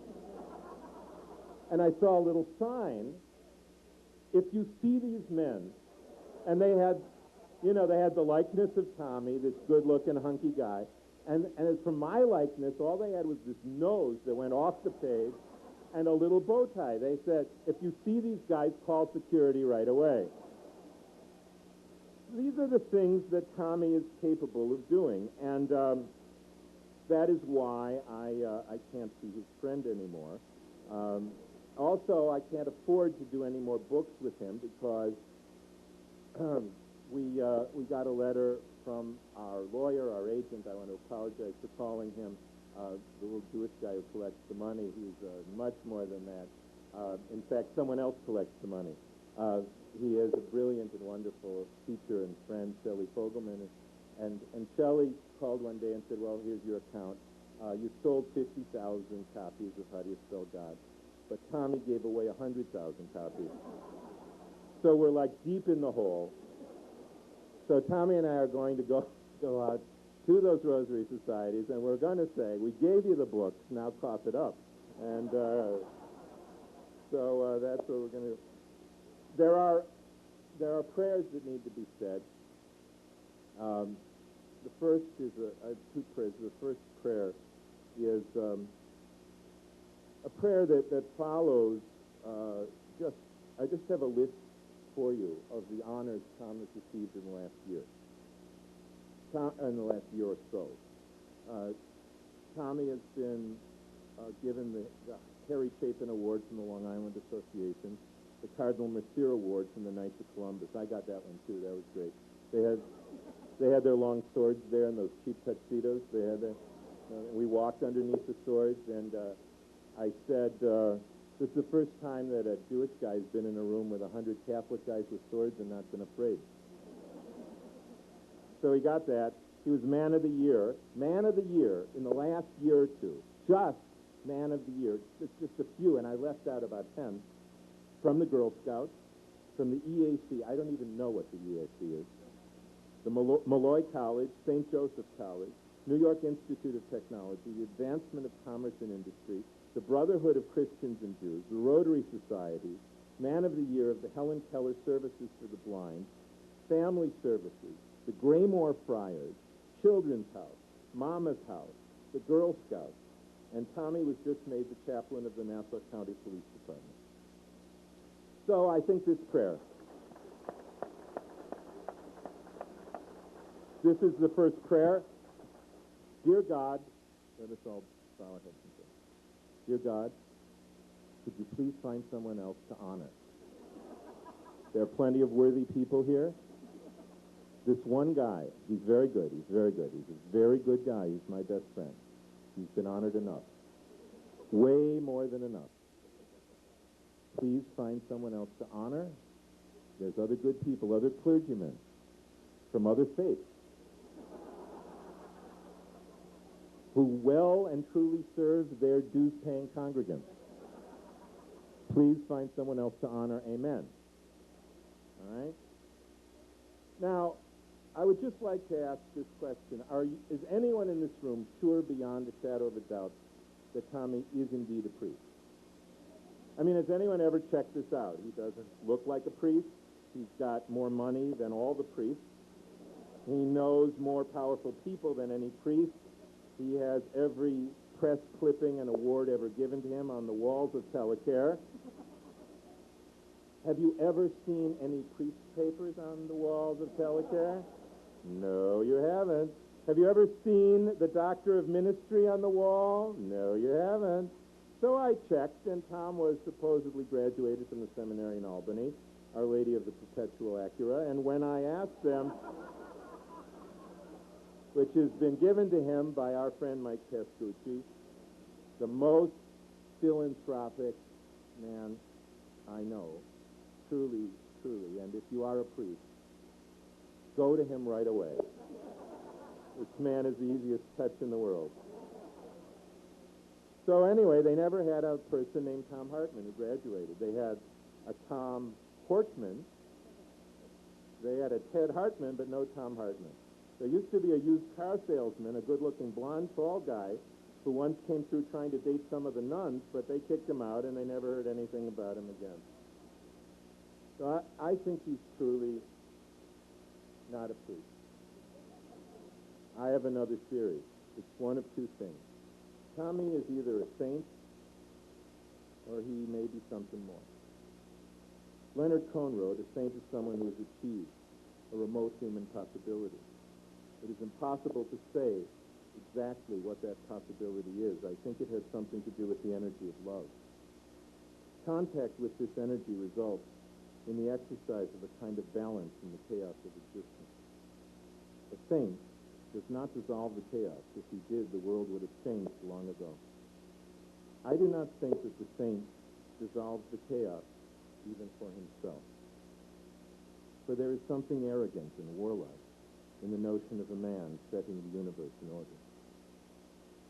It is rather a kind of balance that is his glory. He rides the drift like an escaped steed. His course is a caress of the hill. Something in him so loves the world that he gives himself to the laws of gravity and chance. I think he's a saint. I've seen him give himself to the laws of gravity and chance. They say, the rabbis say, the first question that God will ask us when we go to the world to come, to heaven, the first question will be nothing about ritual behavior. It will be this question: were you honest in business? I personally believe the reason God has chosen that as the first question to ask is that it dramatically reduces the need to ask any other questions.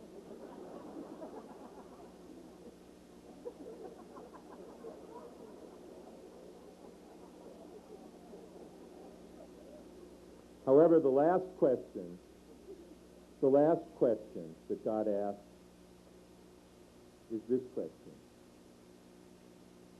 did you keep your eyes out for the Messiah? And when I go there, I'm going to say, yeah, I kept my eyes out. And there were days when the rent got paid for a woman. There were days when somebody who was about to take their life didn't do it. There were days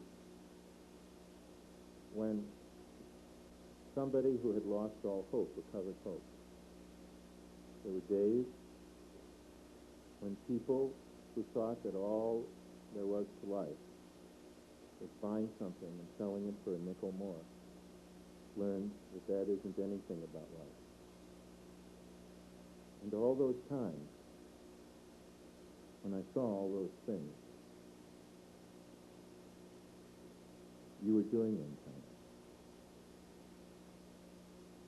So yeah, I'm going to say, I don't know if I ever saw the Messiah, but I kept my eye on him. And there were days when I saw my best friend, and I thought I'd seen him.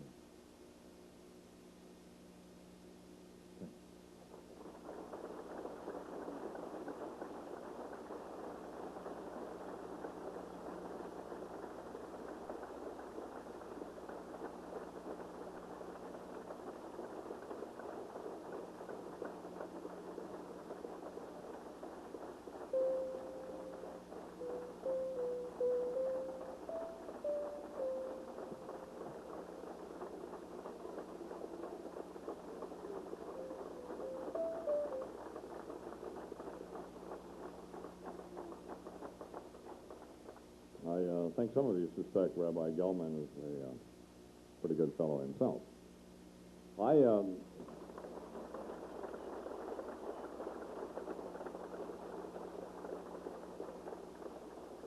met Rabbi Gelman and Father Tom through Bernadette Castro. We were aboard a UFO. No.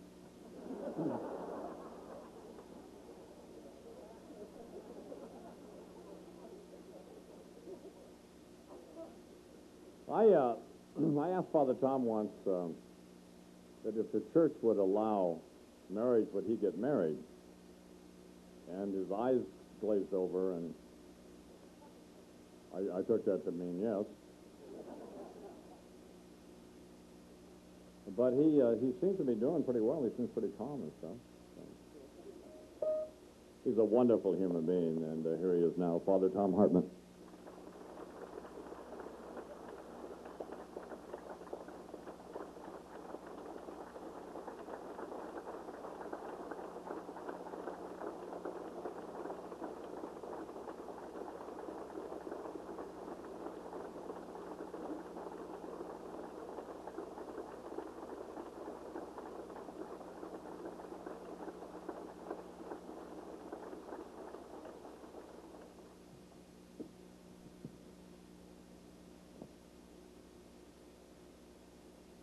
In 1971, when my class went to the cathedral in St. Agnes in Rockville Center, I didn't know what to expect. I knew we were going to be ordained. And there's a part in the ceremony in which you lay down on the floor and people pray for you. And it is very powerful and very humbling. And you almost start to cry because you realize that you're supposed to do something for God and that there are so many people rooting for you to do it well. And that's the feeling that I have this evening. I think all of us in this room have been tested. And when you're tested, you either discover that there is a person inside, or you discover that you have to find a person to get inside. And the only way that you can do that is to learn how to love and to learn how to forgive. And you discover that God put you on this earth for a period of time to learn those things. First, I'm very grateful that my parents are here. Ever since I was a little boy, I had hoped that this would be a better world, that children would be fed and people would not be lonely, and that there wouldn't be wars. And I used to watch my grandmother pass by our house every day to go to church. She had 9 kids, and her husband was an alcoholic. And she taught us that there would be some times in your life when you wouldn't have all of the answers, and that there would be real limitations in your life, but that you could go to God, and God would be there, and God would suffer with you, and God would help you. There wasn't ever a day in my life that I didn't feel loved by my parents and my family. And as many of you know, these last 12 years have been a little bit difficult for us because my brother first had HIV and then had AIDS. And you always wonder in the back of your head as a child if you'll ever experience unconditional love in this world. And my parents were there, as was my brothers and sisters, but especially my sister Eileen. We watched my brother, who was so smart and so witty and so gifted, having risen to one of the top positions at Universal Studios at a young age, realize that his life would be short. And to watch my parents give up their motel in Montauk and to buy a home with my brother in Laguna because he needed them, and to let him call the shots at all times, and to be on call, and to put their life on hold, and to watch him embrace what was so foreign to him that maybe he would have to give up his life. And to do it so graciously, and to teach us. He'd say things like, when he would never complain, "You're not your pain. Some days you become your pain. But unless you define yourself wider than your pain, you and others will look at yourself just as your pain." To look at us and to tell us, "You've done everything possible for me. Don't come racing out here at the end. Take care of Mom and Dad. Take my possessions." And to wrestle like so many people in our world who, to faith, it's always come easy for me. But to most of my friends, it isn't so easy. And their life is much more saintly than mine. I'm just following through on things that are easy for me. To watch him die comfortably, loved, is what I think life is about. I really think that we're supposed to be there for each other. I think we're supposed to care for each other. I don't think we're supposed to fight so much. I think we're supposed to have a corner of our heart just for God. And I think we're supposed to teach kids that even when somebody dies, they still live with God, and they still need you, and they still love you. So to my mom and dad, I ask them to stand. They deserve the round of applause.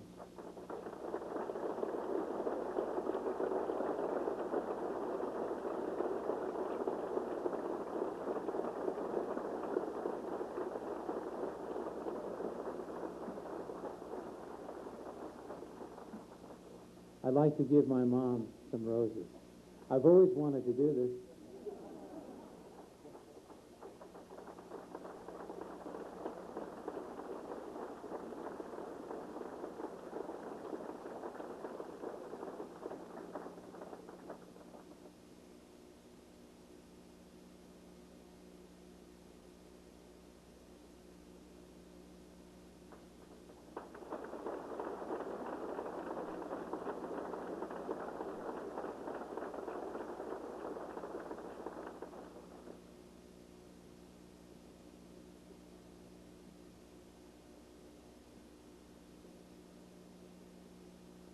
To Mike Pescucci and to Veronica, they put this evening together.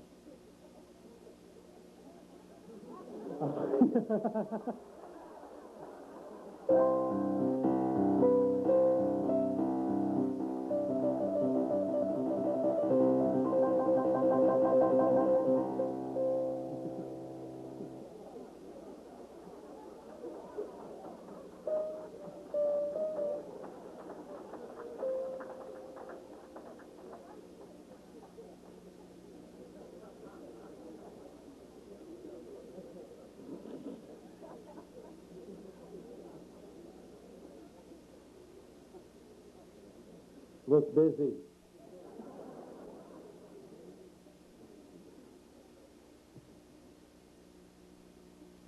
God bless you all. I felt I should be here tonight to share the spotlight with Father Hartman. He gets more television time than I do.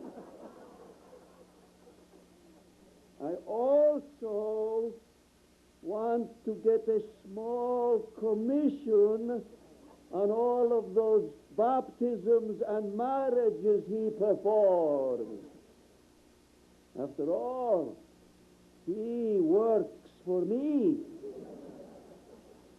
And after hearing the price of these tickets, I would not mind being cut in on tonight's action. Father Tom, you could become a bishop much faster than you think. But forget about my job. Bless you all, every one of you.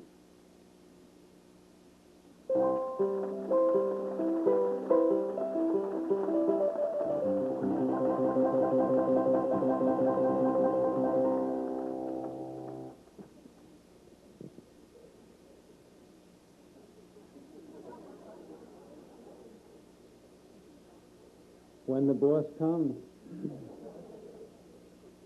Mike Vespucci has been there for me and for Telecare since the beginning. Michael, you deserve a round of applause.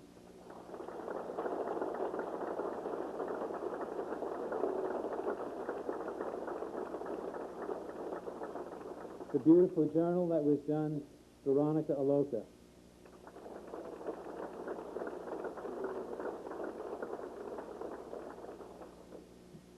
Don Imus, thank you.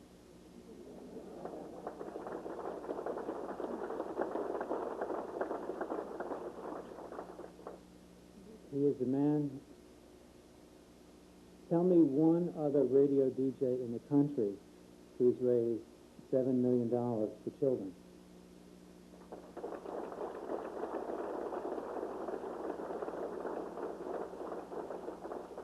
And one of the privileges was to meet Deirdre, who is somebody who is just absolutely lovely and pure, and somebody who has brought, well, Don has been a lucky man in my mind. Charles McCord has been his soulmate on air. Fred has been his soulmate in terms of family. And Deirdre has been his soulmate in terms of not only marriage, but taking this very gifted person and looking into his eyes every day and saying, I love you. Those of us who know him just feel absolutely great about that. Deirdre.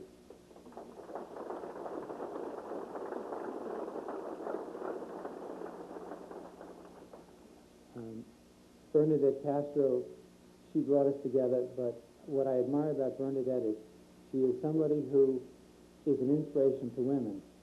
I have 3 sisters. As you can see, they're not afraid to speak. And growing up in a home where there's 3 boys and 3 girls, you quickly realize that the world has to change. This is a place where women should have equal rights, and Bernadette is a standard bearer for that.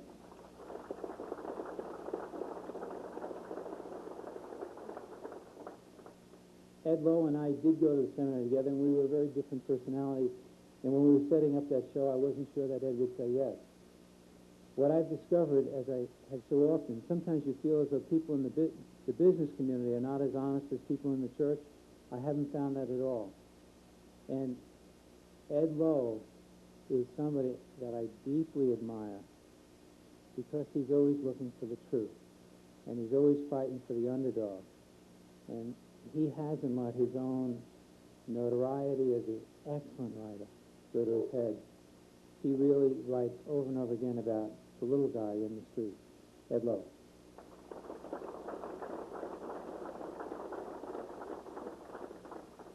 Jimmy LaSanti is really the most popular priest in our diocese. And he is that way because he is so gifted. He has for years articulated in such an inspiring way to so many people. And I just have to say, whenever I hear that a priest is doing good work and is popular, it only makes me feel real happy. And every time I hear things about Jim, I just feel great. Jimmy LaSanti.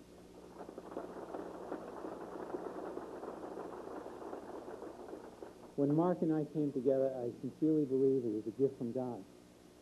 There's no other way of putting it. And Mark has really taught me a lot. I think it's part of the chemistry that we're very different people. But Mark forces me to think, to look at things in a more complex way. To anyone who knows him knows his intelligence and his humor. I know his spirituality. I love you, Mark.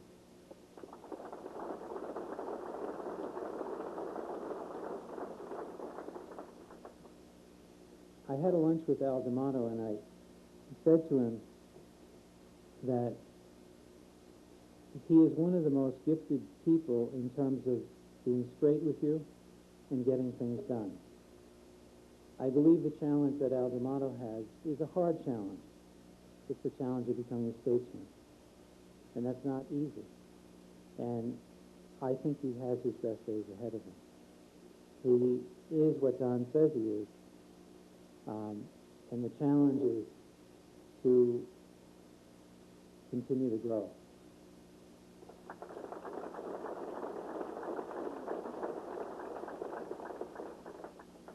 I had, like so many of you, only heard about Bill Simon. When I met Bill Simon, the thing that struck me was Bill Simon brings communion to people of age. Bill Simon is proud today of the things he does for faith. You know he loves the country. And he's been given a lot, and he's paying back, and for that I admire him. Bill Simon.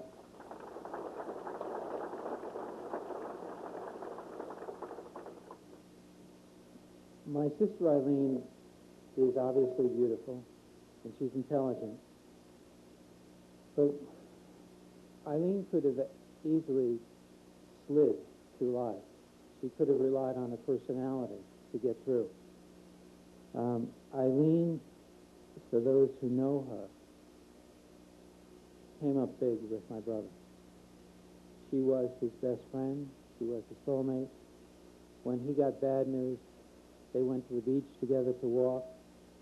When he got good news, they went to the beach together to walk. She turned herself inside out for him. We all couldn't be there. He was out in California. And Eileen, you really are someone that we all admire and love. My sister Eileen.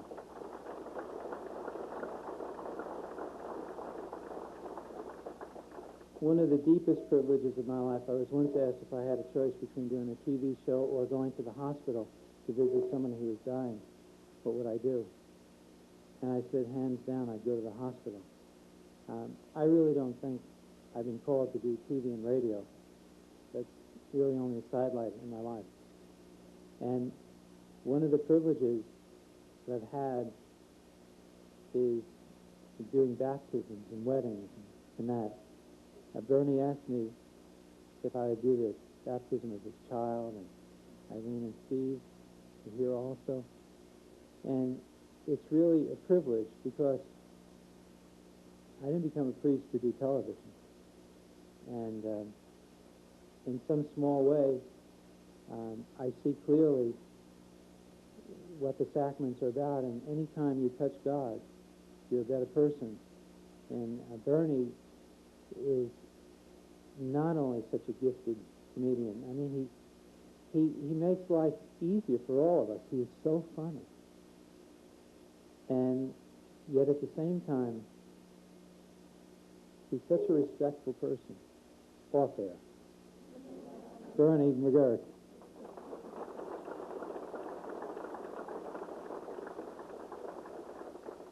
And then, Vicki, like so many of you, you have looked at your life, as Mark alluded to before, life isn't just a question of buying a widget for 5 cents and selling it for 7. And so many of you have come and said, could you hear my confession? Or could you go to the hospital? Could you walk with me as I find the next step of what God wants me to do? And Vicki Murphy is somebody who is really working on that in her life. What is the next step that God wants for her? And really, isn't that the question that all of us work on every day? Thank you, Vicki.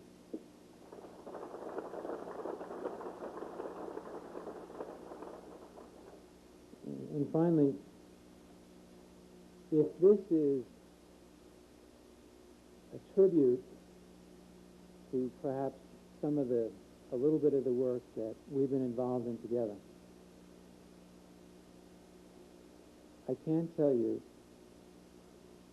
how much I have gotten out of knowing you.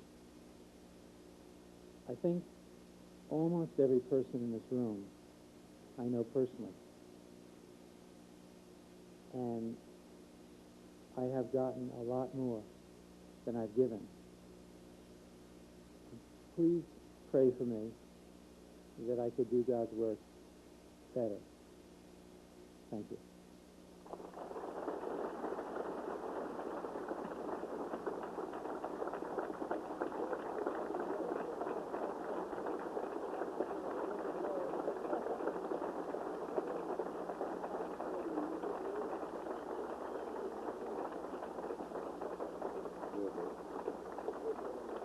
That's it. Thank you, folks, very much. Honey, I have to go to the bathroom, and I'll meet you right back here.